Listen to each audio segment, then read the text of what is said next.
Oil majors are spending a lot more in CapEx. That is a refreshing sign. That and more on the weekly edition of the Energy Newsbeat Daily Stand-Up. Secretary Chris Wright has a plan for rare earth and critical minerals. But what's the timeline? This is critical. In an outstanding interview with Larry Kudlow on Fox Business, Secretary Chris Wright covered some of the key points in the upcoming China meetings with President Trump and President Xi. The Energy Secretary, Chris Wright, discussed the government's efforts to develop and produce rare earth minerals, or what we call critical minerals, because they're not really rare, for various industries. China has strategically dominated the rare earth industry, and here's where we're working to break this. Secretary Scott Bessent just said that China is delaying their enforcement of the rare earth and critical minerals, which is huge win for the Trump administration. But let's go through some of this. And some of the key points, Michael, are we are 2 to 3 years away. Secretary Chris Wright said 24 months. He'd like to get it done in 12, but he says 12. I did not know that we were already processing in California. I didn't think we'd processed anything other than illegal driver licenses and illegal CDLs. Oh my goodness. This is a cool story. No, this really is. And I think this administration led by Chris Wright and Lee Zeldin at the EPA have got a real good handle on this. And I think, no pun intended from the article, this is a critical article on critical minerals relative to the fact that if the goal is to diversify the energy mix, and I think that's a good way to talk about how we're going to have to move forward. I mean, I was just at a conference last week down in Houston. I'm the minerals and non-op firm. And, my job was to sit there and listen to all the speakers. You hear a lot of the same stuff over and over. But that's also an interesting note. When you hear the same thing over and over, you have to take note of that. And every single panelist talked about data centers. And, I know that's an overused term in our business. Oh, we're going to have this huge energy boom from data centers, but it's true. And so the question is, we're either going to have to go through a rapid expansion of our energy infrastructure on the fossil fuel side. We're going to have to build new pipelines. We're going to have to drill new gas wells. And to be honest, a lot of that's not going to happen while these data centers begin to build out. So how are we going to do that? We have to diversify the energy mix, stuff you've been talking about on the the small modular nuclear reactor front, the stuff that Secretary Wright is doing on putting clean coal back into the mix, and diversifying the energy mix is critical. And specifically, if we're going to want to do solar plus storage on some of these data centers to bring down energy costs, because again, that's really the goal of the administration, is to bring down energy costs. I think if you could show them a way to bring down energy costs that they could start doing tomorrow, they would just do it. They wouldn't really care what the source is. And the problem, as you have really dug into on wind, is it doesn't actually lower your energy costs. It just it may look like it's lowering your energy costs because of the tax subsidies and maybe the subsidized electrical dollars that come out of it, but in the long run it's actually way worse than a lot of your other stuff. So diversifying the energy mix is key. Getting access to these critical minerals are key, and this has been a topic that we've talked about for weeks now, and I'm really glad to see the administration kind of diving into it. Oh, you bet. Now that Alaska and ANWR is open for lease sales, who will develop? Michael, the world needs trillions of dollars of investment just to meet normal decline curves. That being said, we are now watching an area in a move that reignites one of the most contiguous debates in American energy policy. The Trump administration flung open the doors to oil and gas leasing in the Arctic National Wildlife Refuge, ANWR, and the U.S. Interior Secretary Doug Burgum announced the completion of a plan to make the refuge 1.5 million coastal plain available for exploration and development. Who's going to step up and pony up in this day and age right now at $50 oil? Not many. ConocoPhillips is in there with deep north slope roots and recent wins like the $8 billion Willow project might ANWR. I doubt they're going to be coughing up because you look at their financial statements, they don't have it in their budget. That's what we're going to be watching. So, Michael, the key point out of this is watch who the leases are. I'm going to be getting a hold of Chris over at EnergyNet and really kind of taking a look at how those leases are being sold, who's buying them, who's paying them out, and who do we invest in as we evaluate this. Alaskans want oil and gas drilled. They love it, and that's jobs out the wazoo up there. Yeah, I think you, and in this article, I think brings up two specific companies that would be interested in possibly doing something. Obviously, the first one is ConocoPhillips, kind of tacking on to their $8 billion Willow project that actually got approved under the Biden administration. So remember this. This is not just a Republican talking point. This was approved under the Biden administration. There are some synergies there. I think, you also mentioned this article, Hillcorp, which had been very, very active in the North Slope for many years, but did, famously in 2012, basically exit. Now, if there are some tax credits and infrastructure tie-ins and infrastructure plays available to possibly bring them back, they really could. I don't believe, you're going to see like big companies like Exxon and BP or Chevron decide to take a dive into here. I just think there's too many other strategic initiatives, specifically with Exxon and Chevron now controlling Guyana. BP has really shown they've really shown no initiatives to want to be able to do this. I don't think BPX is really interested in doing something similar to this. So I think it's going to be interesting to see who comes in and takes these leases. It is a small oil company who decides maybe they want to get into the gold rush here. I think the hard part is going to be the capital needed to spend to do this. And I love one of your titles here, Sticker Shock, the capital expenditures of the frozen North. It's going to continue to be expensive. I mean, you have to talk about the roads, the infrastructure that you have to build, the heated pipelines, a bunch of spill-proof tech that needs to continue to be in there. And that is way above and beyond what is kind of normal conventional U.S. shale costs. Even at 7 billion barrels of estimated recoverable reserves, that could cost between 10 and 20 billion dollars for example, for a single large scale project. And that's if you trust Yale, and I think Yale is probably coming in a little bit low relative to that. I think operating expenses are also fairly intense. And to give you guys an idea, global upstream CapEx was 85 billion in 2020, and you're talking about 20 billion just in one project. I think it's going to be very difficult, but I think I agree with you. Following who's going to get in on this is going to be key to lowering energy costs. Exactly. And I'm going to read this one paragraph here. Drill, baby, drill sounds good until you have to pay the bills. And $60 oil is the old $40 oil due to inflation by everything else that's gone on. As Stu Turley and Michael Tanner have talked about on the Energy Newsbeat podcast, that's us, and their deal evaluations, it's about the returns to investors and being fiscally responsible. Like a puppy with a rolled up newspaper, if you beat the puppy too much, you lose the puppy's affection. And I'm serious. The oil companies have been beat with a newspaper, a big newspaper, and they are not being fiscally irresponsible anymore. And it's almost a detriment. New sanctions will not stop the war machine.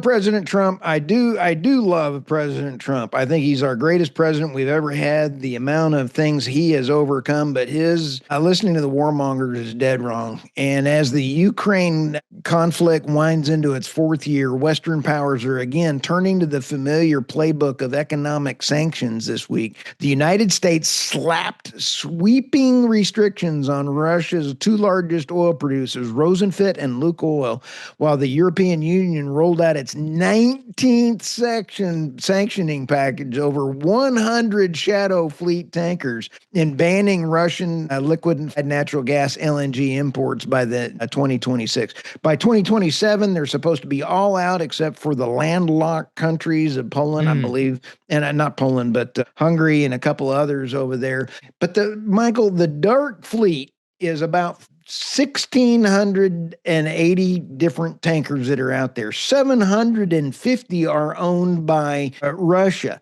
Iraq, Iran, Venezuela, they all are in this mix in there. And hitting that is like trying to hit a whack-a-mole. It is a very well orchestrated movement, and sanctions don't work as intended. This is just a huge mistake. Now, this brings up another article that I did last week. What is the real reason for Venezuela? Because we don't have sanctions going on really there. They've got a huge reserve, but everybody thinks that the war going on in Venezuela is simply because of the narco terrorists. No, it's because the Monroe Doctrine has not been enforced for the last 30, 40 years. And this is about China's encroachment into South America. Buckle up. We got some more things coming around the corner on that one. Yeah, I mean, this article just leads me more to a question of like, why do this? Like, I think the data is really clear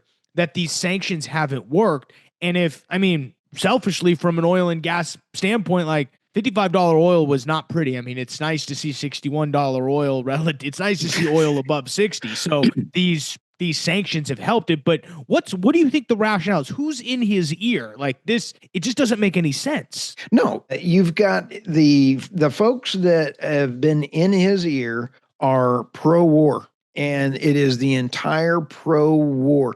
The EU is on a current track to fail because the Bank of London and the EU need a war to continue their financing. What President Trump needs to understand is the war, and he's doing it. He's just signed another peace deal, I believe, between Malaysia and another one that it's going to be on the news here pretty soon. He's working peace. We will see an end to the Russian-Ukraine war very soon. And I think that we are closer to a solution without the EU's input. Yeah, very, very interesting. But I know I think this is a super interesting article just because this plays into, I think, what we're going to talk about on the other side here when it comes to what happened to oil prices. As always, guys, the news and analysis you just heard is brought to you by world's greatest website, www.energynewsbeat.com. Stu and the team do a tremendous job making sure that website stays up to speed, everything you need to know to be at the tip of the spear when it comes to the energy and the oil and gas business. Go ahead and hit the links in the description below for all links to the timestamps, links to the articles, and specifically subscribe to the show on YouTube, subscribe to the show on Apple iTunes, give us a follow there, subscribe to our show on Spotify, please leave comments there, and subscribe to our Substack, theenergynewsbeat.substack.com.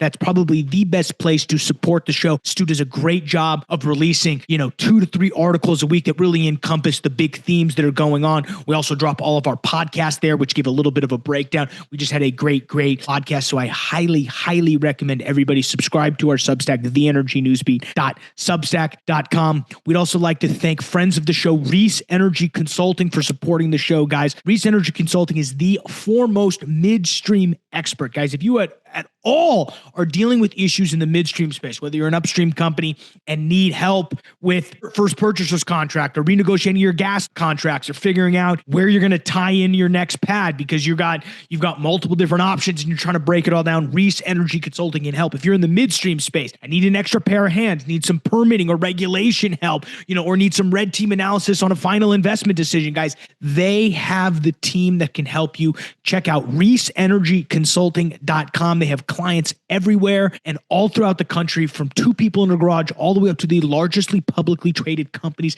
in the world. So if you're wondering, are you a good fit for them? The answer is yes. reeseenergyconsulting.com. And finally, guys, invest in oil.energynewsbeat.com. We are coming up on the end of the year, and I promise you guys, you do not want to be paying money to Uncle Sam. You want to keep as much money in your pocket. You want to diversify your portfolio a little bit, and you want to get some dividends. You can do that by investing in oil and gas. Check out investinoil.energynewsbeat.com. Fill out our portfolio survey and our tax calculator. And guess what, you guys are going to get a nice ebook that tells you here's what you should look for when you invest in oil and gas, and also figure out what your tax burden is and figure out how much you might save relative to your tax burden if you did invest in oil and gas, guys. We practice what we preach here, guys. We do this stuff ourselves. Invest in oil.energynewsbeat.com. Don't give your money to Uncle Sam. Figure out and find out if oil and gas investing is for you.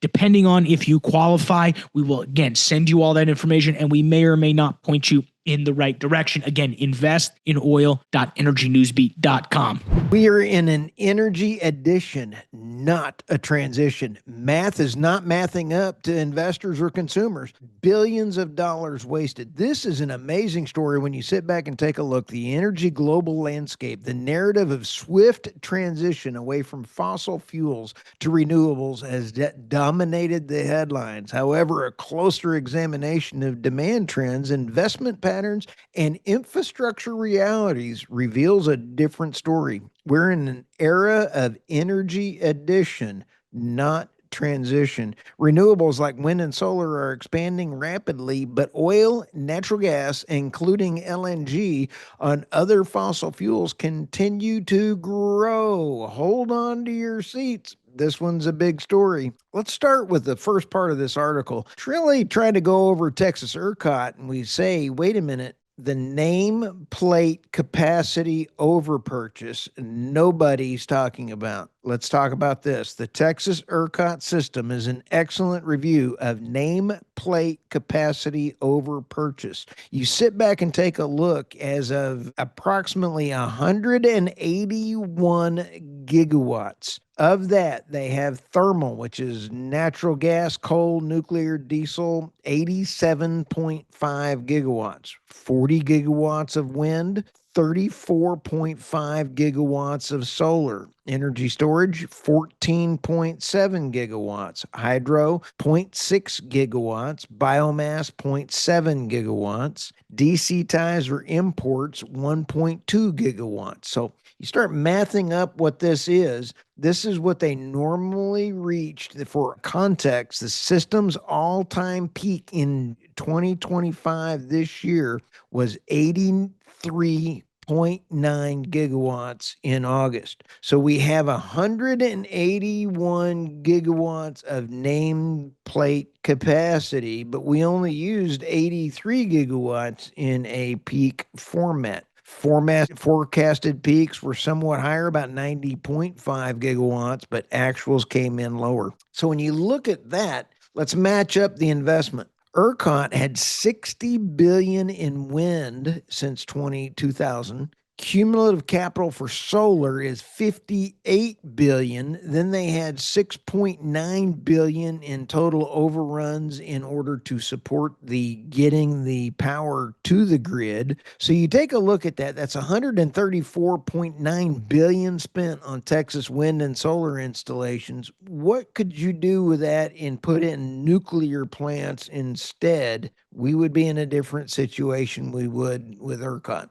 But let's match that to the next part of that, and that is oil and gas supply demand. Nobody's talking about the demand. The demand peak oil is not here yet, and the 2024 IEA forecast demand growth about 960,000 barrels per day, revised down to sluggish. But when you sit back and take a look at peak demand, we're not even there yet. Natural gas demand, including LNG, tells a similar story that it is also growing. So you take a look and go, wait a minute, what else is growing? Coal. We just had another one. Electrical generation provides a key lens for comparison. We take a look at how all this plays out. Fossil fuels and global consumption, you take a look in 2023, that's where the latest numbers were on that, was 17,690 terawatt hours.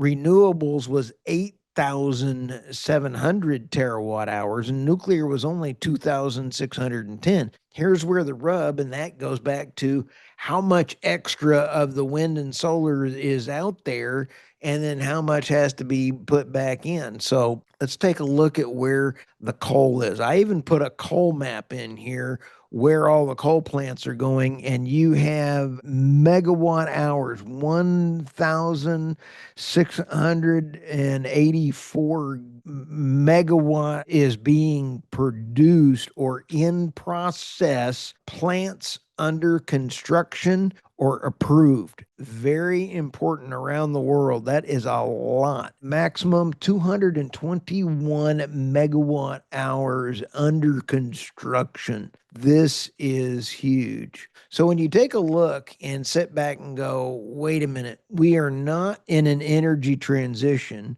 Quit kidding yourself. We are in an energy addition. We are adding energy. So let's quit paying subsidies for wind and solar and say, if you guys can stand on your own, rock on. Let's install all the wind and solar you possibly can, but no subsidies. And I want to say it out loud. This is the quiet part. Quit paying power companies to shut off or not produce and have a total redo of the electrical system, because what we are seeing is what I've said before: microgrids and grids coming in behind the meter are becoming a major consideration on the grid, because then you lose the scalability and the lower cost to consumers when it comes behind the grid. How much gas is going to be, like the data center in Abilene, Texas?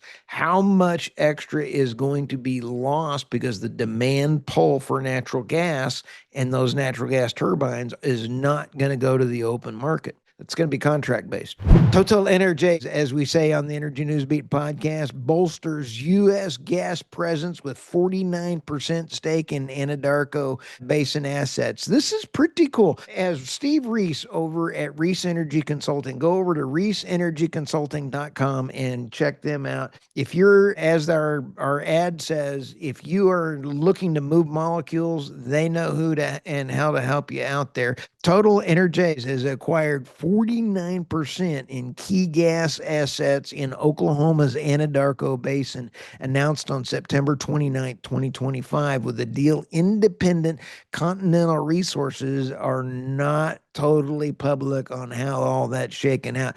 Got to hand it to Harold Hamm. That is a big deal. The assets in question are non-shale properties located in Anadarko Basin and the Oklahoma, Texas, Kansas, and Colorado, with a focus in Oklahoma's play in the scoop and stack formations. This is very important. When you sit back and take a look, how many other countries are doing this? We've seen Japan's JERA, I believe, doing this as well. We've seen Saudi Arabia looking at doing this as well. This is critical. When you take a look at what investors are looking for, they're looking for investments in the energy stocks. TotalEnergies has really had a real heartburn because they went totally green on the non-energy transition. And you can see a pattern according to the podcast this morning. And that is that you're seeing that TotalEnergies went totally green and failed. BP went totally green and failed, and now they're investing billions in going into Iraq.